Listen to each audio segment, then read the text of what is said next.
warahmatullahi wabarakatuh. Perkenalkan, nama saya Sulaiman. Saya seorang mahasiswa UIN Syarif Hidayatullah Jakarta, Fakultas Usuluddin Program Studi Ilmu Hadis. Dan sekarang saya sedang berada di Pondok Pesantren Darul Muta'alim, tepatnya di Kampung Citerep, Desa Pakuaran, Kecamatan Gunung Sindur, Kabupaten Bogor.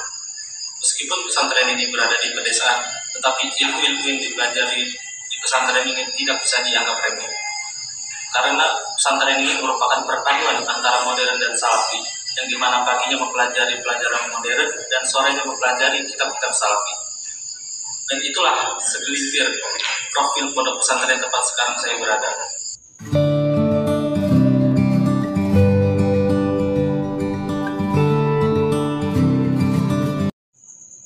Jadi di video kali ini saya akan menceritakan biografi singkat, karya-karya, dan juga gagasan pemikiran dari salah seorang tokoh ulama besar berasal dari daerah Cianjur, yaitu Abdullah bin Nuh.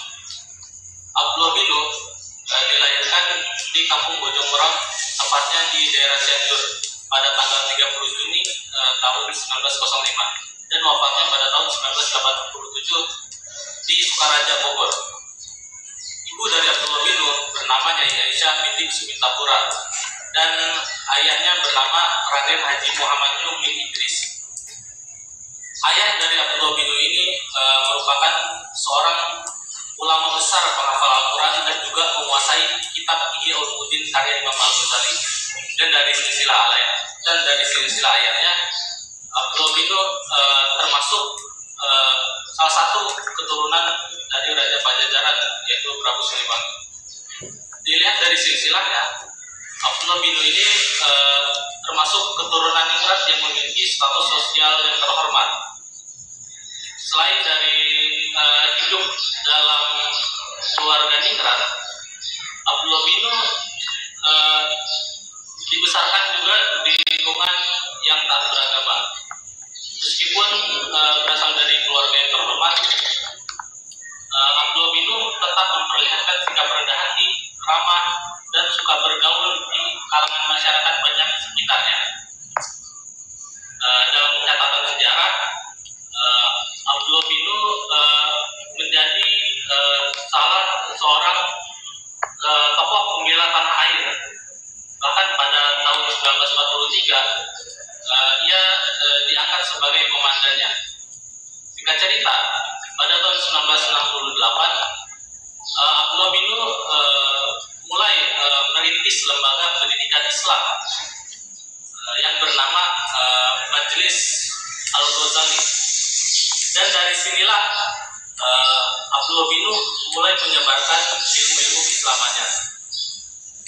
Sebagai ulama dan ilmuwan muslim, Abdullah bin Nuh telah menyebarkan ilmu-ilmunya melalui kegiatan mengajar di berbagai lembaga pendidikan formal seperti pesantren, sekolah-sekolah, maupun karya-karya tulisnya.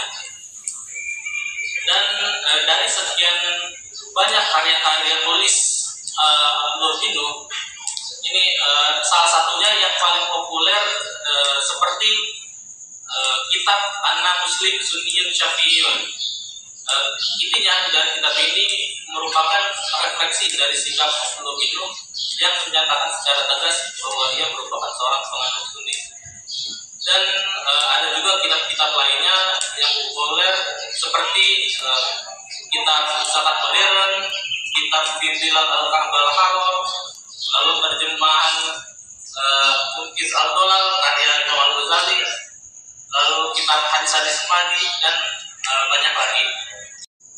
Selanjutnya dari pemikiran Abdullah bin Nuh. Nah, pemikiran Abdullah bin Nuh ini telah banyak mewarnai dan mempengaruhi kehidupan masyarakat beragama, khususnya di Kabupaten Cianjur. Beliau juga sering melakukan kajian-kajian keislamannya bersama para ulama, tokoh-tokoh masyarakat, dan juga masyarakat umum lainnya. Dan dari materi kajian yang sering beliau sampaikan, diantaranya tentang pentingnya ukhuwah Islamiyah, yang dibahas mulai dari penguatan akidah untuk menyadarkan manusia agar hanya berserah diri kepada Allah. Intinya, untuk mengingatkan umat Islam agar lebih menguatkan keimanannya kepada dan Rasulnya. Dan Abdullah bin Nuh ini termasuk salah satu tokoh praktisi pendidikan. Beliau memiliki beberapa pemikiran-pemikiran yang ditawarkan untuk diaplikasikan ke dalam pendidikan Islam. Dan pemikiran-pemikiran Abdullah bin Nuh ini lebih mengutamakan akhlak. Hal ini terlihat dan terwujud dari berbagai pengalaman dan pendalaman disiplin ilmunya.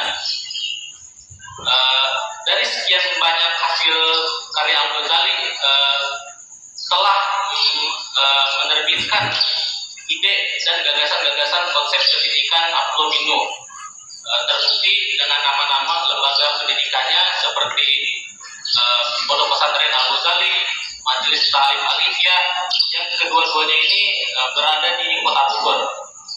Dan Abdullah bin Nuh ini juga menerjemahkan beberapa kitab karya Imam Al-Ghazali seperti yang telah tadi saya sebutkan, terjemah kitab Bin Al-Dhalal, lalu juga terjemah kitab Minhajul Abidin, serta materi yang menjadi bahan kajian mengkhususkan merujuk kitab Imam Al-Ghazali.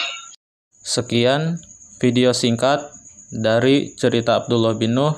Mohon maaf bila ada kekurangan dalam pengambilan video ini. Terima kasih bagi yang sudah menonton. Wassalamualaikum warahmatullahi wabarakatuh.